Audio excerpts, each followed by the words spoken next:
Good morning, मैं आशीष। जैसा कि हम लोग जानते हैं कि अजमेर में ख्वाजा मोइनुद्दीन चिश्ती का जो दरबार है, उसमें दरगाह है, उसमें हिंदू का एक मंदिर है, ऐसा माना जाता है। वो मंदिर है संकट मोचन महादेव का मंदिर। इसका दावा करने वाली याचिका को अजमेर का सिविल कोर्ट स्वीकार कर लिया है और स्वीकार करने के बाद 3 पक्षों को नोटिस भेज दिया है, समन भेज दिया है। वो 3 पक्ष हैं दरगाह कमेटी, अल्पसंख्यक मामला के कार्यालय और ASI यानी आर्कियोलॉजिकल सर्वे ऑफ इंडिया। इसके बाद मामला बहुत ज़्यादा गर्म हो गया है। जैसा कि हम लोग जानते हैं कि यूपी में अभी संभल में जो शाही जामा मस्जिद है उसका भी सर्वे चल रहा था, वहाँ बहुत ज़्यादा ही तोड़फोड़ का कार्रवाई किया गया है। अब ये ताज़ा मामला फिर आया है, निश्चित ही है। अब समन जारी किया है, सुनवाई करेगा तो फिर उसका सर्वे होगा और फिर एक और हंगामा होने का आसार बढ़ता जा रहा है। तो चलिए आज इस पर हम लोग चर्चा करते हैं। चर्चा हम लोग मुख्य रूप से 3 या 4 पॉइंट पे करेंगे, आप लोग को हम बता दे रहे हैं। जैसे देखते हैं, ये ख्वाजा मोइनुद्दीन चिश्ती हैं जिनका हम लोग यहाँ पर पिक लगाए हैं, फोटो लगाए हैं। तो चर्चा हम लोग करेंगे। पहला चर्चा हम लोग करेंगे दरगाह का जो है उसका इतिहास जान लेंगे संक्षिप्त में, है ना, क्योंकि हम लोग का मेन मुद्दा जो सिविल कोर्ट का जो मामला उस पर आना है, लेकिन हम लोग दरगाह का एक संक्षिप्त इतिहास देख लेंगे।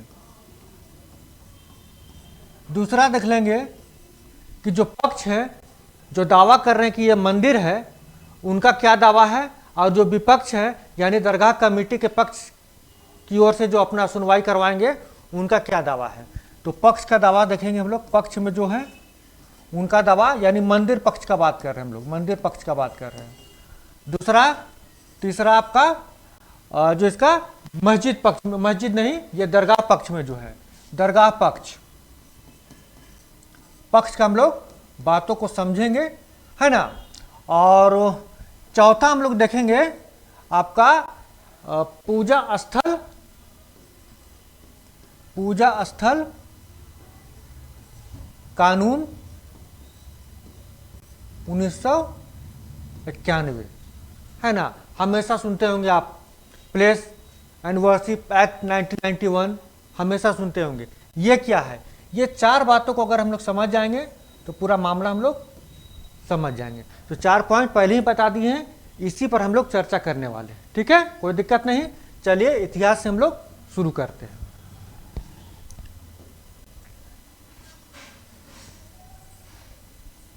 चलिए इतिहास से शुरू करते हैं।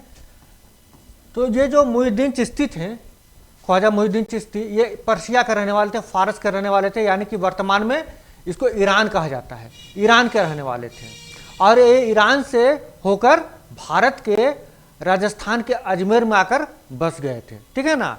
ये रहने वाले थे ईरान के रहने वाले थे और ईरान से माइग्रेट होकर वो भारत आ गए। अब भारत के आपका राजस्थान का अजमेर में आकर बस गए, ठीक है। ईरान से माइग्रेट होकर यहाँ पर आकर बस गए और 89 यानी कि 89 वर्ष की उम्र में इनका देहांत हो गया।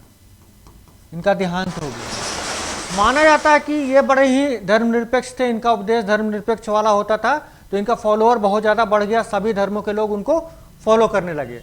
और जहाँ उनका मृत्यु हुआ वहीं पर क्या कर दिया गया, वो एक दरगाह बना दिया। दरगाह जहाँ पर कब्र होता है, जहाँ पर उनको कफन दफन किया गया, वहीं पर उनका दरगाह बना दिया गया। माना जाता है कि ये दरगाह गयासुद्दीन खिलजी के समय बनाया गया था, यानी गुलाम वंश का बात कर रहे हैं। ये गुलाम वंश के समय का बात कर रहे हैं, गयासुद्दीन खिलजी के समय का बात हो रहा है, ठीक है ना। लेकिन बाद में इसको हुमायूं पूरा काम करवाया, मतलब कंप्लीट इस दरगाह को बना दिया। हुमायूं इसको कंप्लीट दरगाह का रूप दे दिया। मामला यह है कि जो दरगाह है उसको माना जा रहा है कि ये जो दरगाह है वो संकट मोचन मंदिर है, संकट मोचन भगवान महादेव मंदिर है ये। और ये आज का मामला नहीं है, ये 100 वर्ष से पहले से ये मामला चल रहा है ना। ये 100 वर्ष पहले से ये मामला चल रहा है।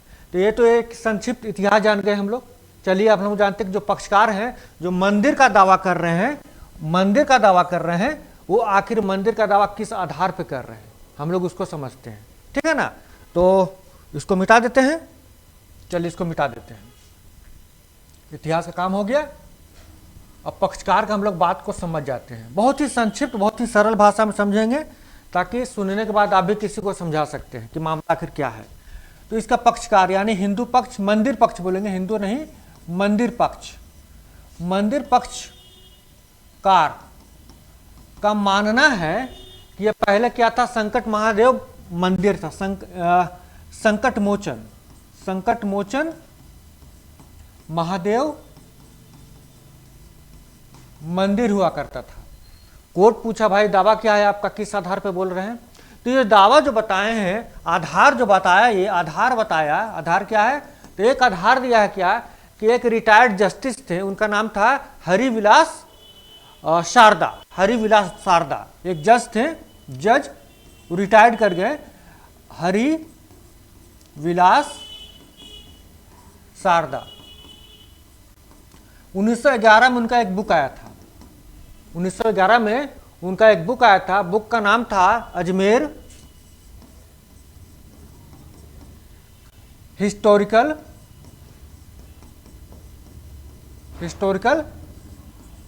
डिस्क्रिप्टिव, ठीक है, यह बुक का नाम था, यह बुक का नाम था। बुक आपको दिखा दे रहे, बुक कैसा था, देखिए यही बुक था, Ajmer historical descriptive, clear. Book का नाम है दीवान बहादुर हरिविलास शारदा, ठीक है। ये रिटायर्ड जज थे, 1911 में यह बुक आया था, क्लियर। चलिए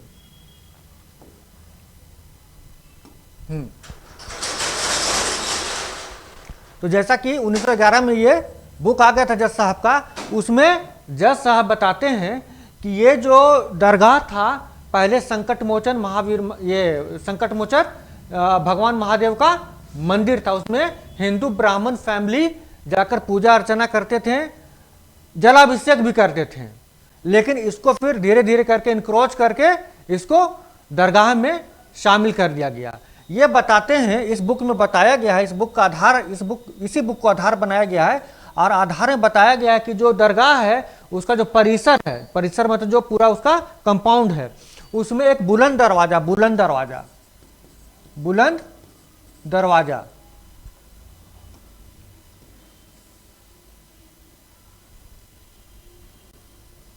बुलंद दरवाजा है, ठीक है ना। बुलंद दरवाजा का जो पूरा जो इमारत तैयार हुआ है वो मंदिर का मलबा से ही बना है, यानी मंदिर को तोड़कर जो मलबा निकला था, है ना, जो उसका अवशेष निकला था, उसी से पूरा बुलंद दरवाजा बना है। यह मंदिर का अवशेष से बना है, अवशेष से बना है, और ये लगभग 75 फीट ऊंचा है, ये 75 फीट ये ऊंचा है, ठीक है, 75 फीट ऊंचा है। ये एक तो ये बात बताएं। दूसरा इस बुक में लिखा गया क्या कि ये जो दरगाह है उसमें गर्भगृह भी है, गर्भगृह मंदिर में हुआ करता है, गर्भगृह है और उसमें एक शिवलिंग भी है, यानी इस दरगाह में एक क्या है, गर्भगृह, और उसमें शिवलिंग भी है, ठीक है। इमारत में खासकर जो बुलंद दरवाजा है उसका इमारत में बहुत सारा आपका स्वास्तिक का प्रतीक, शंख हो गया, त्रिशूल हो गया, वैसा वैसा बहुत सारा चिन्ह भी प्राप्त हुआ है जो हिंदू मंदिरों में पाया जाता है, ठीक है ना। तो एक तो ये आपका हरिविलास शारदा जी का बुक आधार बनाया गया है। दूसरा आधार बनाया गया, एक और आधार बनाया गया है, वो आधार है आपका भारत में सूफीवाद का विस्तार, एक डॉक्यूमेंट है, भारत में सूफीवाद का विस्तार, एक डॉक्यूमेंट है, इसको भी आधार बनाया गया है, ठीक है। इस आधार पर मामला कोर्ट में रखा गया है, क्लियर, सही बात, कोई दिक्कत नहीं। तो ये तो आपका मंदिर पक्षकार का अपना तर्क था जिसके आधार पर मामला कोर्ट में रखा गया। अब विपक्ष क्या कहता है उसका भी बात सुन लेना चाहिए, बात एक पक्ष का नहीं होना चाहिए। तो चलिए विपक्ष यानी दरगाह कमेटी यानी दरगाह के जो लोग हैं उनका क्या कहना है वो बात को समझते हैं। तो दरगाह वाला का बात सुन लेते हैं अब हम लोग। चलिए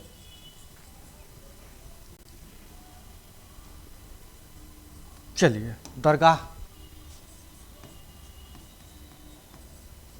पक्ष का हम लोग बात अब देखेंगे। देखिए अब ये जो दरगाह है कुछ इस तरह से वो दिखने लगा, भव्य दिखने लगा है, ठीक है ना। अब इसको इस रूप में दे दिया गया है, ठीक है। इसी दरगाह का जो अब पक्षकार हैं उनका पक्ष अब आपको हम बताने वाले हैं। देखिए दरगाह का जो पक्ष है उनका कहना है कि सबसे पहले यह पक्षकार में जो मेन पक्ष है वो है आपका नसरुद्दीन चिश्ती।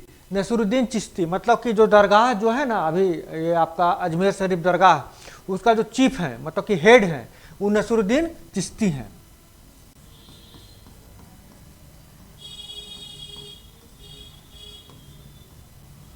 चिश्ती, और ये नसरुद्दीन चिश्ती आपका वही मोहिउद्दीन चिश्ती के वंशज हैं, ठीक है। नसरुद्दीन चिश्ती कौन है? मोहिउद्दीन चिश्ती के वंशज हैं और अभी आपका अजमेर शरीफ दरगाह का चीफ बने हुए हैं, यही प्रमुख बने हुए। तो निश्चित है दरगाह का जो पक्षकार होंगे तो प्रमुख पक्षकार तो यही होंगे, नसरुद्दीन चिश्ती साहब ही होंगे, ठीक है। तब इनका कहना क्या है कि ये सब का सब क्या है, निराधार है, निराधार है। दूसरा पक्ष कहना है क्या कि एक पहले भी सर्वे हो चुका है, 1950 में भी सर्वे हो चुका है, 1950 में आपका दरगाह का सर्वे हो चुका है, है ना। वो भी एक जज के कमिटी में जिनका नाम गुलाम जज कुछ गुलाम कमिटी कुछ करके था, है ना। तो जज का कमिटी में का एक कमिटी के द्वारा एक दरगाह का सर्वे हो चुका है। उसमें कुछ ऐसा वैसा नहीं निकला था, सर्वे हो चुका था, पूरा बिल्डिंग का सर्वे हो चुका था और कुछ नहीं निकला, मतलब मंदिर का सबूत नहीं निकला। ये इनका कहना कि 1950 में जब सर्वे हो ही चुका था तो फिर दोबारा करने का क्या मतलब है, ठीक है। एक तो इनका पक्ष है। दूसरा इनका कहना है कि 1991 का वही the place of worship act 1991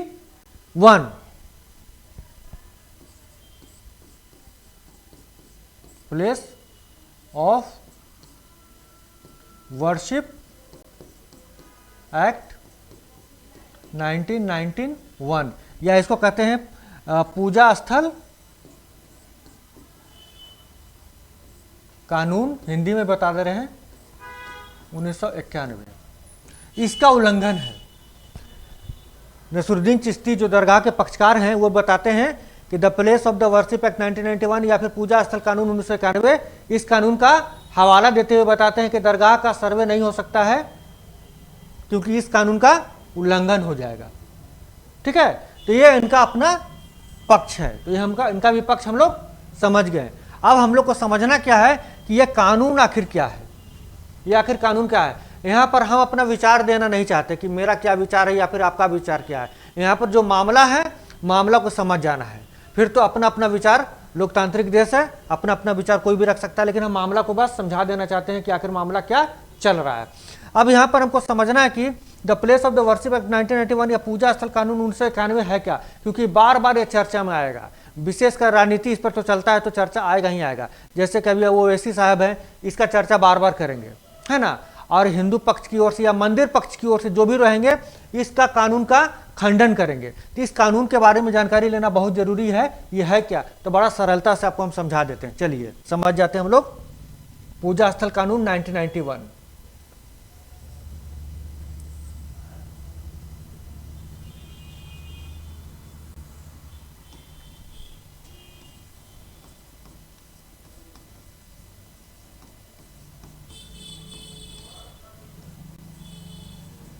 1991, ठीक है। पूजा स्थल कानून 1991, इसको समझ जाते हैं। ये कहता क्या है, यह कानून पहले तो 1991 में आया था। इस कानून के द्वारा कहा गया है क्या कि 15 अगस्त 1947 के पहले जो धार्मिक स्थल जिस स्थिति में था अब वह उसी स्थिति में रहेगा, उसका स्थिति को परिवर्तन नहीं किया जाएगा। यानी 15 अगस्त 1947 के पहले कोई मस्जिद था तो मस्जिद ही रहेगा, 15 अगस्त 1947 के पहले जो मंदिर था वो मंदिर ही रहेगा। उसको अब मंदिर से मस्जिद में, मस्जिद से मंदिर में कन्वर्ट नहीं किया जा सकता। यानी 15 अगस्त 1947 के पहले पूजा स्थल के पहले वाले पूजा स्थल के पहले वाले पूजा स्थल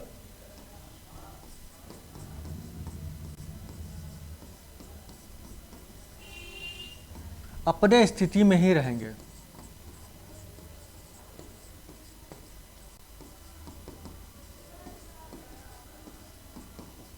है ना।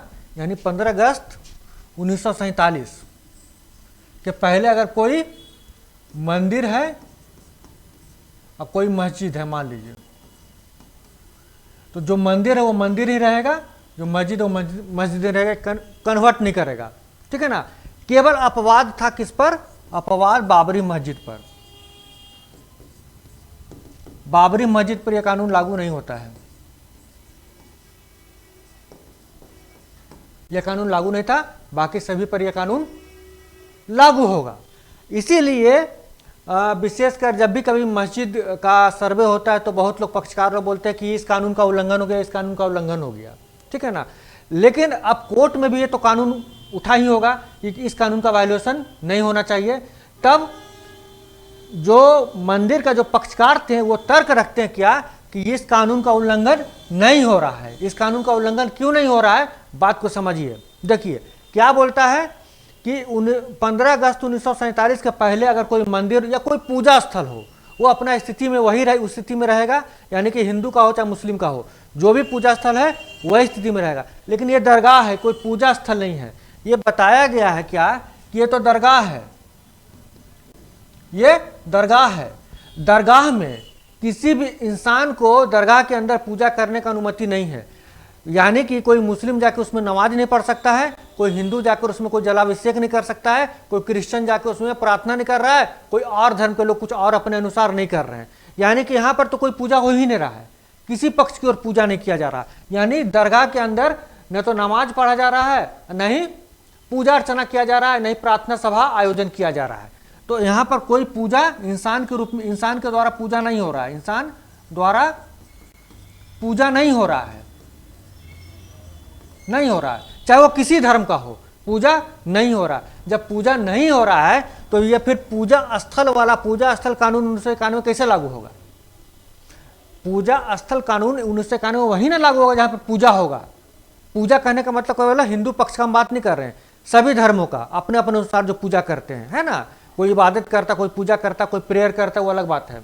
ठीक है। तो वहां पर तो ये पूजा हो ही नहीं रहा है। जब पूजा हो ही नहीं रहा है तो ये कानून लागू होने का कोई मतलब ही नहीं है। इसीलिए कोर्ट क्या कर लिया, इसको स्वीकार कर लिया। नहीं तो कोर्ट स्वीकार नहीं करता, क्योंकि ये इस कानून का क्या होता, उल्लंघन हो जाता। ठीक है ना।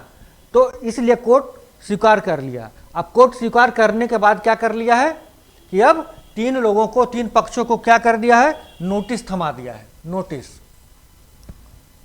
स्वीकार कर लिया। सिविल कोर्ट, सिविल कोर्ट है अजमेर का सिविल कोर्ट,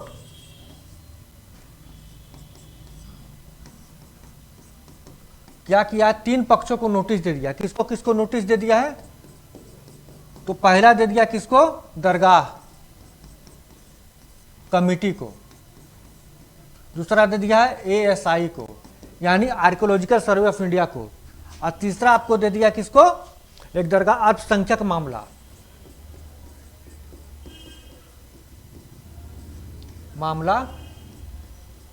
के कार्यालय को ये नोटिस दे दिया है। नोटिस देने के बाद इन तीनों का राय जानेगा, इन तीनों का विचार जानेगा, और उसके बाद फिर निश्चित ही है जानकारी लेने के लिए सर्वे हो सकता है करवाना ही पड़ेगा।